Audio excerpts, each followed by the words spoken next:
Guys, saya nak beritahu kat you all, kalau you all perasan, chili oil ni memang favourite saya. Okay, yang ni yang biasa punya, dia crunchy. Okay, yang ni yang extra pedas.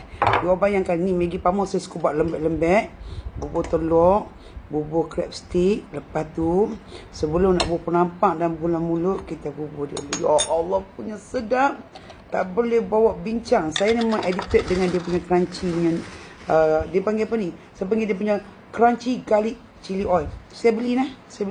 And then the best thing, kalau you all buat sandwich pun, you all buat letak, ya Allah, ya Tuhan, sedap. Oh, tak mau orang tahu kata sedap nak mampu. Akhir dapatkan sah. Sorry, test warna bisik tadi tu ada lagi.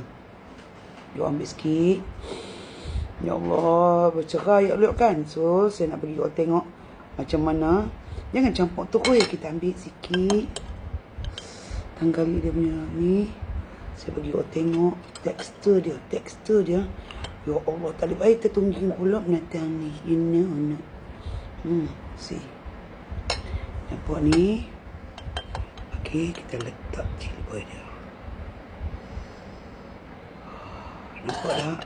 Tak nampak. Tunggu nak suara mulut bagi nampak.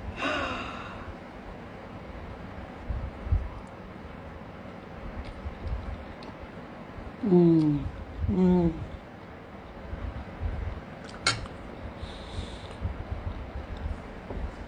boleh pilih yang biasa ataupun extra pedas. Saya letak kapek kuning, memang sedap gila. So far the best chili oil yang saya pernah rasa. Okay, dapat di pack kuning sekarang.